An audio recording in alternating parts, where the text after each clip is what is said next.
네, 여러분 안녕하세요. 디자인공예 임용고시 정쌤입니다. 미술 임용고시 하고 있습니다. 자, 지금은 2018년 1월인데요. 1월 디자인공예 강의 개설하기 전에 우리가 지난주에 여러분과 영상에서 만났던 것처럼 디자인공예과 공지가 아직 되진 않았지만 작년에, 즉 2017년에 모집 공지도 없고 시험도 없었기 때문에 2018년에는 아마도 있지 않을까 기대도 하고요. 또 있을 때도 됐습니다. 여러 가지 돌아가는 상황이나 들리는 말들이 디자인공예과 자리가 많이 모자란다는 얘기 들리기 때문에 우리가 좀 희망을 가져보는 거죠. 자, 그렇다면 공지가 나올 때까지 손 놓고 있을 수는 없고요. 공지 나오기 전에 우리가 준비하자. 그러니까 지난번 영상에서 여러분과 함께 나눴던 이야기고요. 그러한 모토의 연장선상에서 우리가 그냥 있을 수는 없고 1월 달에 이제 강의가 시작이 되지만 강의 시작되기 전에 공부를 처음 시작한 학생들에게도 도움이 되고 또 그동안에 공부를 꾸준히 해서 실력 있는 학생들도 놓쳐서는 안 되는 내용을 우리가 이 영상을 통해서 보려고 합니다. 이 영상은 준비하는 여러분들에게 도움이 될 것 같고요. 또 여러분 열심히 준비해서 만약에 기회가 딱 찾아왔을 때 어쩌다 한 번 찾아오는 그 기회를 놓치지 않는 여러분이 되기를 바랍니다. 자, 임용고시 절대 합격을 위한 2018년 무료 강의라고 제가 이렇게 말씀드렸습니다. 이 강의는 무료 강의입니다. 그러나 무료 강의라고 해서 결코 얕잡아 보지 마시고요. 그동안의 디자인공예과 임용고시 문제의 퀄리티와 난이도에 맞춰서 수업을 편성했습니다. 영상을 편성했고요. 자료도 그렇게 구성을 했습니다. 따라서 초수이거나 혹은 N수이거나 이렇게 보게 되는 영상은 여러분들 반드시 소화를 해야 될 내용이고요. 그 정도 수준일 겁니다. 또한 초수이거나 N수이거나 아주 이해되기 쉽게 제가 천천히 그리고 아주 꼼꼼하게 알려드리도록 하겠습니다. 여러분 무료 강의지만 이 강의를 통해서 여러분들에게 큰 도움이 되리라 믿습니다. 열심히 해주시기 바라요. 자, 디자인공예과 2018년 무료 강의. 그래서 1월 시작인데요. 요 1월 시작은 디자인 역사부터 시작하겠습니다. 이 역사를 앞으로 이제 몇 편으로 나누어서 전개가 되겠습니다. 준비된 자가 성공한다. 이 말 우리가 지난번부터 계속 말씀드렸던 부분이고요. 디자인 역사라고 하는 이 영역과 이 과목이 여러분 잘 아시겠지만 디자인 공예과 임용고시에서는 적어도 2문제 정도 나옵니다. 적어도요. 그 다음에 보통 서술형 정도로 나오죠. 예를 들어서 가장 최근의 문제가 유선형 디자인이라고 하는 명칭이 나오고요. 그 다음에 그 디자인의 형태적인 특징 이런 것들을 물어봤거든요. 그래서 디자인 공예과에서 디자인 역사는 일단 디자인 운동의 명칭 물어보고요. 그 다음에 디자인에서의 형태의 특징이거나 색채 특징 물어보고요. 아울러서 제품일 경우 그 제품을 만드는 기법, 방법, 그 다음에 그 제품을 만드는 방법의 효과까지 물어보는 경향입니다. 예를 들자면 알바 알토, 스칸디나비아 모던 디자인이죠. 그렇게 되는데 이 알바 알토의 형태, 유기적 형태 특징을 물어보거나 아니면 알바 알토 의자 디자인에서의 그 나무, 그 나무의 재질, 그 나무를 사용하는 목적, 그죠? 합판을 사용했을 경우 합판의 어떤 그 가벼움 또는 어떤 그 형태의 다양화 뭐 이런 것들. 그 다음에 공목 기법을 사용할 경우 공목 기법이 갖고 있는 어떤 견고함, 그 다음에 경제성 뭐 이런 것들을 정답으로 써야 되는 그러한 문제가 보통 나옵니다. 그래서 결코 얕잡아 볼 수 없는 부분이라서 디자인 역사부터 무료 강의는 시작하려고 합니다. 자, 다시 한번 밑에 있는 글자 준비된 자가 성공한다. 이 강의를 통해서 여러분들이 많은 준비해 주시고 또 꼬박꼬박 천천히 아주 정확하게 공부한 여러분이 되기를 바라겠습니다. 자, 디자인 역사 들어가겠습니다. 보통 디자인 역사를 우리가 다룰 때 근대 이전의 디자인, 그 다음에 산업혁명 이후의 디자인, 그 다음에 현재 이렇게 보통 봅니다. 산업혁명 이후의 디자인에서는 1850년부터 기준을 하고요. 그 다음에 그 아래 공예적 디자인, 그 다음에 기능적 디자인, 그 다음에 상업적 디자인, 그 다음에 디자인의 다양화, 이러한 모토로 보통 전개가 되죠.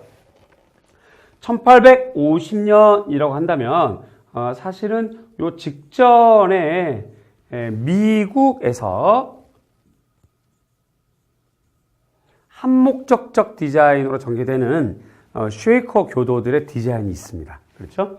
그 다음에 유럽, 특히 스칸디나비아라든가 오티리아라든가 유럽 쪽에서 미국 쉐이커 교도 디자인과 유사한 한목적적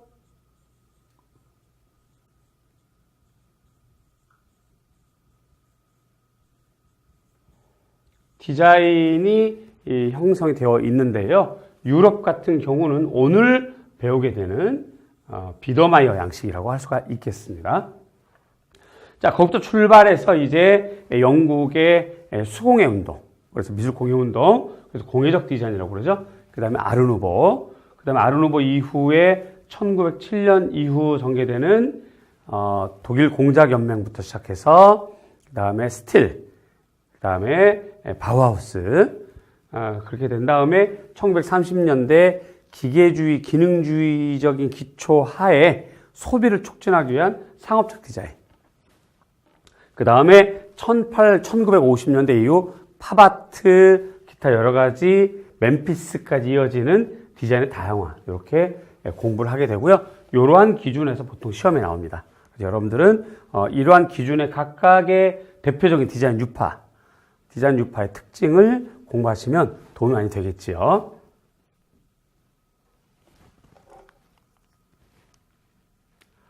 자, 이거 조금 더 자세히 보겠습니다. 그러면 1860년대, 우리가 1850년대 이전에는 좀 전에 말했던 것처럼 미국 버전이 있고 유럽 버전이 있었는데요. 좀 더 구체적인 것은 수업 시간에 좀 다루도록 하고요. 이 시간에서는 좀 간결하고 초수, 처음 공부하는 학생들도 이해할 수 있도록, 그러면서 공부를 그동안 했던 학생들도 결코 놓쳐서는 안 되는 내용을 좀 중점적으로 다루자면, 우선 좀 더 디테일한 부분은 수업 시간에 보고 1860년대부터 이어지는 미술 공예운동이죠. 이렇게 이제 쭉 이어져서 14년까지 이렇게 이어지고요. 그 다음에 유캔 스틸, 아르누보라고 이렇게 되어 있는데 사실은 얘네들 전체가 아르누보가 되겠죠. 그래서 아르누보는 보통 아르누보는 뉴 아트, 뉴 아트라고 하는 뜻에서 보통 직선적 디자인 하고요. 그 다음에 곡선적 디자인으로 이렇게 나누어집니다. 이 중에서 직선적 디자인이 보통 영국 디자인이거나 영국에서 이어서 받은 빈 분리파의 디자인이라면, 곡선적 디자인은 동일한 시대에 지역만 다르겠죠. 국가만 다르다는 뜻이에요. 프랑스 버전이 있고, 그 다음에 벨기에 버전이 있고, 그 다음에 독일 버전. 요 순차적으로 형성이 됩니다. 이렇게요. 그래서 이 전체를 우리가 아르누보라고 얘기하죠. 보통 이렇게 되겠습니다. 자, 그래서 그 중에서 유캔 스틸, 독일을 얘기하는 거고요. 나머지는 또 이렇게 나눠져 있습니다. 그러나 이 내용은 좀 더 정확하게는 직선적 디자인, 곡선적 디자인으로 나눠진다 하는 거, 우리가 수업 시간에 좀 더 구체적으로 배울 수 있을 겁니다. 그 다음에 이 아르누보의 영향 하에 독일 공작연맹이 이제 연결되는 것인데, 곡선적 디자인에서 늦게 출발했던, 자, 프랑스가 먼저 시작하고, 그 다음에 벨기에는 건축과 인테리어 중심으로 아르누보가 형성이 되고, 독일은 늦게 출발하다 보니까 이것이 곡선적 디자인이 꽃을 피우기 전에 이미 시대가 1900년대로 되면서부터 무엇인가 기능성이라고 하는 디자인의 큰 목적이 형성이 됩니다. 이 디자인의 기능성이라고 하는 이 목적은 독일 아르누보, 곡선적 아르누보와 기능성이라고 하는 것이 형성이 되는 이 시점에 바로 공작연맹으로까지 이어지게 됩니다. 그래서 독일이라고 하는 이 부분이 좀 독특해요. 자, 먼저 수공예를 중심으로 하는 아르누보가 형성됐다가 잠깐 형성됐다가 수공예뿐만 아니라 기계 중심의 기능주의가 바로 이어지는 것이 바로 독일입니다. 우리가 이렇게 얘기하면 되겠어요. 이 영상을 듣는 여러 학생들 중에서 자동차에 관심이 많으면 자동차 하면 이제 세계적인 브랜드가 많이 있죠. 그래서 아마도 가장 유명한 브랜드, 고급 브랜드 그렇게 되면 두 글자 뭘까요? 벤으로 시작하는데 치로 끝나요? 그렇죠. 벤츠죠. 이 벤츠가 요 시점에 생산되기 시작합니다. 그러면서 굉장히 좀 이렇게 기능이 우월하고 그 다음에 성능이 뛰어난 것을 알려주고 싶어서 벤츠 회사 당시 사장의 부인이 이 벤츠 당시 차를 타고 그 당시 생산됐던 차를 타고 독일을 이렇게 한 바퀴 유람을 하죠. 그렇게 하면서 요즘으로 따지면 홍보가 되기 시작했어요. 자, 그 시점에 같은 시점에 다른 대륙 미국에서는 포드 자동차가 또 유행합니다. 근데 이 포드 자동차는 독일하고 좀 다르게 대량 생산 체제와 저렴한 가격 체제로 방향을 틀었고요. 독일 같은 경우는 아주 성능성, 기능성으로 방향을 틀었거든요. 자, 이제 그런 것이 오늘날의 전 세계 자동차의 경향으로 나눠지게 되는 건데, 그것의 출발이 바로 여기입니다. 그래서 독일 공장연맹 같은 경우는 당초에는 아르누보로 출발했다가 이제 기능성 중심의 공장연맹으로 자리를 잡게 된다 하는 부분이고요.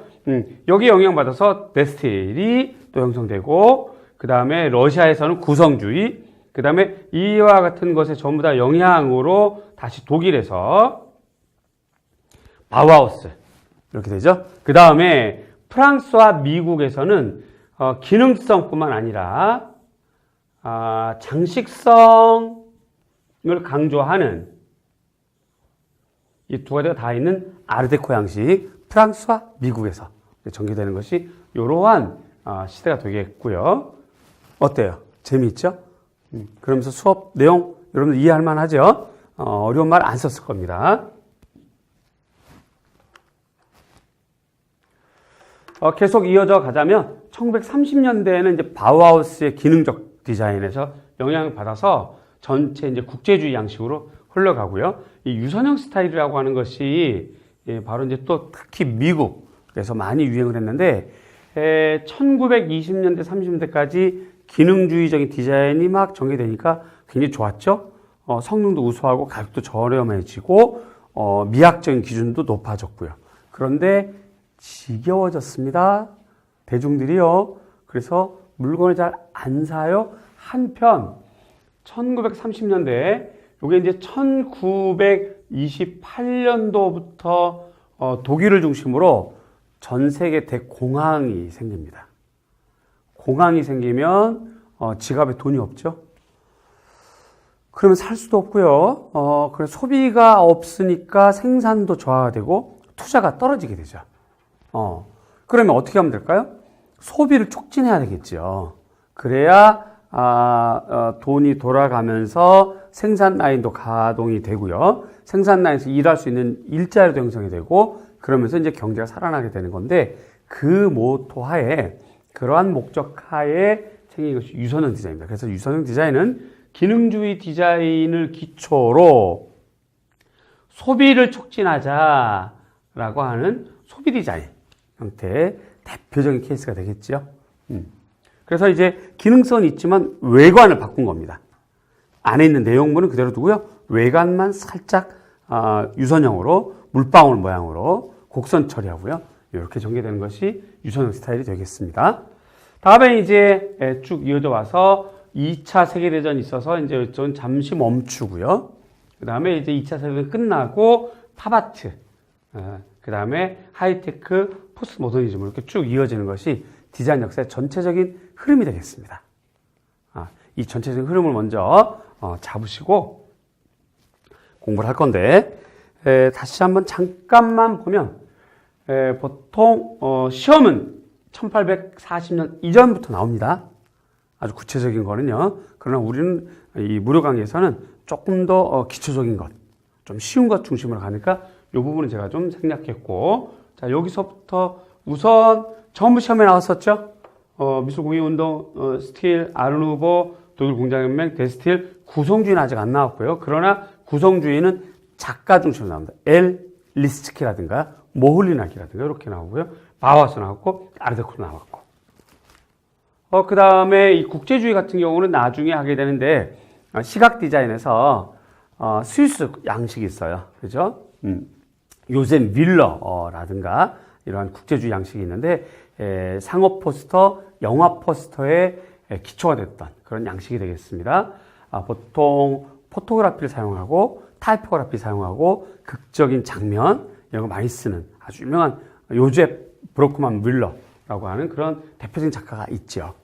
그리고 이제 유선 스타일 최근에 나왔던 문제입니다. 그리고 이렇게 되니까 이렇게 이 흐름을 잡는 것이 매우 중요하겠다. 그렇죠. 디자인 역사에서 흐름을 잡는 것이 중요하고 흐름에서 가장 대표적인 디자인 운동의 명칭, 그 다음에 그 운동의 특징, 지역 이런 것들 잡는 것이 매우 중요할 것입니다. 자, 이어져 나가겠습니다. 좀 더 자세히 보자면 1880년대부터 해서 보통 글씨가 좀 작은데요. 화면을 여러분들은 좀 키워서 이렇게 보시면 60년대 미술공예 운동이 있고요. 아르누보는 또 90년대 형성이 되고요. 그 다음에 빈 공방, 빈 분리파라고 하죠. 그 다음에 독일 공장연맹, 그 다음에 입체파 디자인, 미래파 디자인이 형성되죠. 전부 다 기계주의입니다.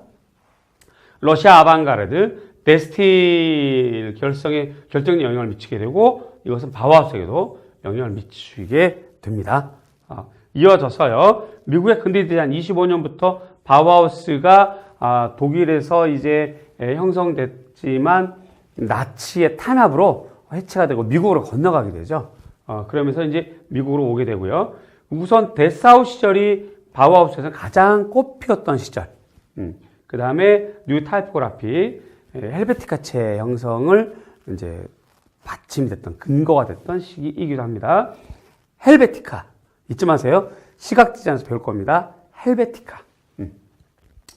자, 그 다음에 이제 아르데코가 20년대에 형성이 되는데, 아르데코는 사실은 1910년대부터 있었다가, 이 말은 20년대에 사용을 합니다. 그리고 1930년대까지 계속 이어지는 것이 아르데코인데요. 그래서 어느 학자들은 아르데코가 바우하우스 이전에 있었다라고 하는 학자도 있고요. 그렇지 않다.